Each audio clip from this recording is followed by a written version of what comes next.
সকাল থেকে নানা রকম উল্টোপাল্টা চিন্তা আসছে মধুর মনে। আজ ফিরছে অনিক। কিভাবে অনিকের অ্যাফেয়ারের কথাটা তার মুখ থেকে বার করবে, মনে মনে তাই ভাবছে মধু। সরাসরি জিজ্ঞেস করবে কি না, তাহলে হয়তো সাবধান হয়ে যাবে। স্বীকার তো নিশ্চয়ই করবে না। আবার যদি ব্যাপারটা সত্যি না হয়, তাহলে মধুর ওপর হয়তো খুব রেগেও যেতে পারে। খুব ভেবেচিন্তে কাজ করতে হবে। ভাবতে ভাবতেই মধুর মাথায় একটা আইডিয়া এসে গেল। দুপুর 3টে নাগাদ রেডি হয়ে এয়ারপোর্টের উদ্দেশ্যে রওনা দিল সে। অনিককে সারপ্রাইজ দেবে। আসলে তার কেমন একটা সন্দেহ হতে শুরু করেছে যে এবারও হয়তো অনিক একা যায়নি। এটা তো ঠিক, আজকাল একটু বেশি বাইরে যায় অনিক। মাসে 2বার তো হয়ই। সত্যি বলতে মধুর মনে এসব নিয়ে কোনোদিন কোনো প্রশ্ন জাগেনি, কিন্তু জয় সেনগুপ্ত বলার পর থেকে তার মনে হচ্ছে এবার একটু সক্রিয় হওয়ার দরকার তার। বিয়ের পর অনিকের ওপর সমস্ত দায়ভার চাপিয়ে দিয়ে নিশ্চিন্তে জীবন কাটাচ্ছিল সে। বাবার কোম্পানির 70% মালিকানা তার হলেও বিজনেস নিয়ে সে কখনো মাথা ঘামায়নি। বলতে গেলে মধুরও সব ভালোই লাগে না। সে চায় দায়িত্বহীন টেনশনহীন একটা জীবন। আর অনিকও অত্যন্ত দায়িত্ব সহকারে সমস্ত কিছু নিজের কাঁধে তুলে নিয়েছে। বিয়ের পর বাবা তাকে মাত্র 30% শেয়ার দিলেও এক প্রকার 100% মালিকানাই ভোগ করে অনিক। এয়ারপোর্টে এসে ডিপারচারের সামনে দাঁড়িয়ে রইল মধু। অনিককে বলা আছে প্লেন ল্যান্ড করলেই যেন ফোন করে জানিয়ে দেয়। প্রত্যেকবারই সে সেটা করে। মিনিট 10 পর অনিক ফোন করে জানালো সে নেমে গেছে। তোমাকে দেখার জন্য আর ওয়েট করতে পারছি না বেবি, জানালো অনিক। তার এরকম কথা শুনে অন্যদিন পুলকিত হলেও আজ মধুর কোনো ভাবান্তর হলো না। উল্টে ভেতরে ভেতরে ভীষণ উত্তেজনা শুরু হলো। যদিও আজ 2 দিন মনের অবচেতনে সে প্রার্থনা করে আসছে অনিক যেন নির্দোষ হয়। অনিক যে শুধু তাকেই ভালোবাসে এটাই যেন প্রমাণ হয়। ওই তো অনিক আসছে। দূর থেকেই তাকে দেখতে পেল মধু। পাশে আরও লোকজনও বেরিয়ে আসছে। অনিকের দৃষ্টি আকর্ষণ করার জন্য হাত তুলে নাড়তে যাবে, এমন সময় মধু দেখল অনিক পাশের মেয়েটিকে কি যেন বলল। জিন্স টি শার্ট পরিহিতা মেয়েটি একটা বড় ট্রলি ব্যাগ টেনে আনছে। থমকে গেল মধু। অনিক আর মেয়েটি প্রায় পাশাপাশি কথা বলতে বলতে একেবারে বাইরে চলে এলো। কি হয় দেখার জন্য একটুখানি পেছন দিকে চলে গেল মধু। উত্তেজনায় তার বুকের ভেতরটা ঢিপঢিপ করছে। মেয়েটা বেশ স্টাইলিশ, দেখতেও খারাপ নয়, সব মিলিয়ে বেশ আকর্ষণীয়। অনিক আর মেয়েটি পাশাপাশি দাঁড়িয়ে খুব সম্ভবত গাড়ির জন্য ওয়েট করছে। মিনিট 2 পর একটা ক্যাব এসে দাঁড়ালো। হাত নেড়ে বাই বাই করে গাড়িতে উঠে চলে গেল মেয়েটি। এবার এদিক ওদিক তাকাতে লাগলো অনিক। নিজের ফোন বার করে কি যেন দেখছে। খুব সম্ভবত ক্যাব বুক করছে। প্রতিবারই অনিক যখন কোথাও থেকে ফেরে গাড়ি পাঠাতে চায় মধু, কিন্তু বারণ করে অনিক। এখন সে তার কারণ বুঝতে পারছে। মিনিট কয়েক পর গাড়ি নিয়ে চলে গেল অনিক। সে চলে যেতেই মধুও একটা ট্যাক্সি নিয়ে বেরিয়ে পড়ল। ট্যাক্সিতে বসে জোরে জোরে কয়েকটা শ্বাস নিল সে। বুকের ভেতরটা কেমন ফাঁকা ফাঁকা লাগছে। তার মানে সত্যিই অনিক তাকে ঠকাচ্ছে? দু চোখ দিয়ে জল গড়িয়ে পড়ল মধুর। আরে বাবা, ও ওই মহিলা ফ্লাইটে আমার পাশের সিটে বসেছিলেন। কলকাতায় প্রথমবার এসেছেন, তাই রাস্তাঘাটের ব্যাপারে একটু খোঁজ খবর নিচ্ছিলেন। শ্যামবাজারে যাবেন, তাই ওকে গাড়িতে তুলে দিয়ে আমি চলে এলাম, নির্দ্বিধায় বলল অনিক। বাড়ি ফিরে মধু যখন জিজ্ঞেস করলো, তখন খুব শান্তভাবেই তার প্রশ্নের উত্তর দিল সে। সত্যি বলছো? তুমি ওই মেয়েটাকে চিনতে না? আরে বাবা না, কি করে চিনবো? ওসব কথা ছাড়ো তো এখন। 5 দিন পর বাড়িতে এলাম। এসো, কাছে এসো। এখন নয়, তুমি বসো, আমি তোমাকে কিছু খেতে দিই। উঠে চলে যায় মধু। এবার তার খুব আফসোস হচ্ছে। মেয়েটার একটা ফটো নেওয়ার কথা একেবারেই মাথায় আসেনি তার। অনেক চিন্তা ভাবনা করার পর পরের দিন অনেক অফিসে চলে যেতেই রুচিরাতে চলে এলো মধু। তাকে দেখে জয়ের মুখে ক্ষণিকের জন্য হাসি ফুটে উঠেই মিলিয়ে গেল। মধুর চোখে মুখে বিষণ্ণতা নজর এড়ায়নি তার। আপনাকে দেখেই বুঝতে পারছি কিছু একটা ক্লু পেয়েছেন, তাই তো? মন খারাপ করবেন না ম্যাম। বোন বলছেন, আবার ম্যামও বলছেন, এটা কীরকম ব্যাপার দাদা? করুণ হেসে বলল মধু। চলুন, বলে উঠে দাঁড়ালো জয়। সবে দোকান খুলেছে, কাস্টমার একেবারেই নেই। মধুকে নিয়ে পাশের চায়ের দোকানে চলে এলো জয়। গতকালের কথা তাকে সব খুলে বলল মধু। সে বুঝতে পারল খুব অনায়াসেই জয়কে সব কিছু বলতে পারছে সে। কোথায় যেন একটা ভরসা তৈরি হচ্ছে জয়ের প্রতি। ফটোটা নিতে পারলে খুব ভালো হতো, আমি দেখলেই চিনতে পারতাম, আফসোসের সুরে বলল জয়। ওটাই তো, সত্যি খুব ভুল হয়ে গেছে।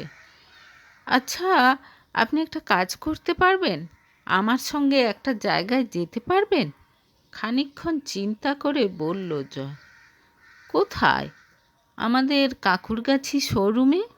কিন্তু কেন? চলুন না, হতে পারে ওখানেই আপনার সমস্ত দ্বন্দ্ব দূর করে দিতে পারবো আমি। রাজি হয়ে গেল মধু। সঙ্গে সঙ্গে গাড়িতে তাকে নিয়ে বেরিয়ে পড়ল জয়। খুব অদ্ভুত ফিলিংস হচ্ছে মধুর। প্রায় অচেনা অজানা জয় সেনগুপ্তের সঙ্গে সে চলেছে তার এতদিনের চেনা, এত কাছের, এত ভালোবাসার মানুষটার বিরুদ্ধে প্রমাণ জোগাড় করতে। কাকুরগাছি রুচিরাতে এসে তাকে নিয়ে সোজা অফিস ঘরে চলে এলো জয়। কপাল ভালো থাকলে সেদিনের সিসিটিভি ফুটেজটা আপনাকে দেখাতে পারবো বলেই টিভির সামনে বসলো জয়। বেশ কিছুক্ষণ খোঁজার পর জয় এই তো পেয়েছি বলে উঠতেই মধুর মনে হলো উত্তেজনায় হৃৎপিণ্ডটা বাইরে বেরিয়ে আসবে তার। মনিটরটা তার দিকে ঘুরিয়ে দিল জয়। বেশ কিছুক্ষণ চলল ভিডিওটা। লোকজন আসছে যাচ্ছে, সব দেখা যাচ্ছে। আরে এই তো অনেক দোকানে ঢুকলো। আরে এ তো এয়ারপোর্টের সেই মেয়েটা। দোকানে ঢুকে চারপাশটা দেখে নিয়ে অনিকের হাত ধরে এদিক ওদিক ঘুরতে লাগলো। মধু যেন নিজের হার্টবিট নিজেই শুনতে পাচ্ছে। বন্ধ করুন, আর দেখতে চাই না আমি, চিৎকার করে উঠল মধু। তারপর দু হাতে মুখ ঢেকে কান্নায় ভেঙে পড়ল। উঠে এসে পাশে দাঁড়িয়ে পিঠে হাত রাখল জয়। কান্না ভেজা চোখ দুটো তার দিকে তুলে মধু জিজ্ঞেস করল, এখন আমি কি করব দাদা? তার কথা শুনে বিচলিত হয়ে পড়ল জয়। তারপর বলল, সেটা তোমার ওপর নির্ভর করছে। তুমি ওকে কি শাস্তি দিতে চাও? আমি ওকে কঠিন শাস্তি দিতে চাই দাদা। তাহলে ওর বিরুদ্ধে সলিড প্রমাণ জোগাড় করতে হবে তোমাকে। আরও প্রমাণ? হ্যাঁ, এমন প্রমাণ যার জন্য ব্যাটাকে ভালো করে শাস্তি দেওয়া যায়। চিন্তা করো না, আমি তোমার পাশে আছি, সব রকমভাবে তোমাকে সাহায্য করব। এর সপ্তাহখানেক পর একদিন সকালে অফিস বেরোচ্ছে অনিক। এমন সময় মধু বলল, বাবার শরীরটা খুব খারাপ হয়েছে, ভাবছি দিন 15 ও বাড়িতে গিয়ে থাকবো। তুমি কি বলো, তোমার কি খুব অসুবিধা হবে? বাবার শরীর খারাপ বেড়েছে? সে কি, তাহলে তো যেতেই হবে। তুমি যাও, আমার কোনো অসুবিধা হবে না। মিনুদি নিয়ম করে রান্নাটা করে গেলেই হলো, আর মাঝে মধ্যে আমি ওখানে চলে আসব। তোমাকে ছেড়ে এতদিন থাকা সম্ভব নয়। মধুকে জড়িয়ে ধরে বলল অনিক। তাই? তাচ্ছিল্যের হাসি হেসে বলল মধু। অনিক বেরিয়ে যেতে জিনিসপত্র গুছিয়ে নিয়ে বাবার কাছে চলে গেল সে। বিকেলে ফোন করে অনিককে জানালো যে বাড়ির চাবির যে সেটটা তার কাছে থাকে সেটা সে বাড়িতেই ফেলে এসেছে। ঠিক আছে, আমি যখন যাব নিয়ে যাব, জানালো অনিক। ওকে, কোনো তাড়া নেই, জানিয়ে রেখে দিল মধু। 15 দিন পর বাড়ি ফিরে মধু প্রথমেই দেখে নিল সব ঠিকঠাক আছে কিনা। হ্যাঁ, সব ঠিক আছে। এখন পরের দিন অনিকের অফিস যাওয়ার অপেক্ষা। পরের দিন অনিক অফিস বেরিয়ে যেতে বুক শেলফের ওপরে লুকিয়ে রাখা ক্যামেরাটা বার করে আনলো মধু। এটা যে একটা ক্যামেরা তা দেখে কিছুতেই বোঝার উপায় নেই। শক্তিশালী ছোট্ট চিপটার মধ্যে 1 মাসের অডিও ভিজুয়াল স্টোর হয়ে থাকে। এটা তাকে জয় দিয়েছে। দুরু দুরু বুকে ভিডিওটা চালালো মধু। প্রথম 3-4 দিন কিছুই নেই। অনিক ঘরে আসছে, বেরোচ্ছে, ঘুমোচ্ছে। পঞ্চম দিন রাতে নিজের বেডরুমে অনিকের সঙ্গে সেই মেয়েটাকে দেখল মধু। ঘৃণায় তার গা গুলিয়ে উঠছে। নিজের স্বামীকে অন্য মেয়ের সঙ্গে অন্তরঙ্গ অবস্থায় দেখা যে কী যন্ত্রণার তা বুঝতে পারছে সে। খানিকটা স্কিপ করে দিল সে ভিডিওটা। পরের দিন সকালে বিছানার ওপর বসে আছে মেয়েটা। অনিক রেডি হচ্ছে। তাদের মধ্যে কি কথা হয় শুনতে চাইল মধু। আর কটা দিন ডার্লিং, বুড়োটা টপকালেই মধুরিমা একদম একা। তখন ওকে নিজের ইচ্ছে মতো পরিচালনা করতে পারবো আমি। হাঁদা মেয়েটা কিছু বোঝেও না। ওর থেকে সব কিছু আদায় করে নিতে আমার কোনো অসুবিধে হবে না। একবার পুরো কোম্পানিটা নিজের নামে করে নিতে পারলেই ওই মধুরিমাকে জীবন থেকে ঝেড়ে ফেলতে আমার একটুও সময় লাগবে না। দরকার হলে এই দুনিয়া থেকেই ওকে সরিয়ে দেব আমি। এই কটা দিন এরকমভাবেই আমাদের অভিসার চালাতে হবে। কথাগুলো বলেই অনিক এসে মেয়েটাকে জড়িয়ে ধরল। মধুর মনে হলো সে মাথা ঘুরে পড়ে যাবে। এসব কি বলছে অনিক? তার মানে অনিক তাকে একটুও ভালোবাসে না? সব তার সম্পত্তির জন্য? ভিডিও বন্ধ করে কান্নায় ভেঙে পড়ল সে। বিয়ের আগে বান্ধবীরা 2-1 জন বলেছিল, যাই বল, এত সুন্দর একটা ছেলে নিশ্চয়ই পয়সার জন্য তোকে বিয়ে করছে। বন্ধুদের কথা শুনে খুব রাগ হয়ে গেছিল মধুরিমার। আসলে ছোটবেলার থেকেই সে বেশ মোটাসোটা। বন্ধুরা তাকে মুটকি বলে খ্যাপাতো। বিয়ের পর তাই সব বন্ধুদের সঙ্গে যোগাযোগ বিচ্ছিন্ন করে দিয়েছিল সে। তার জগৎ জুড়ে তখন শুধু অনিক আর অনিক। পুরনো কথা মনে করে কান্নার বেগ আরও বেড়ে গেল মধুর। কিছুক্ষণ পর ফোন বেজে উঠল তার। জয় ফোন করেছে। জয় কোনো কথা বলার আগেই ফোন ধরে কেঁদে ফেলল মধু। কেঁদো না, আমি বুঝতে পারছি কি হয়েছে। বিকেলে ক্যামেরাটা নিয়ে চলে এসো, বলল জয়।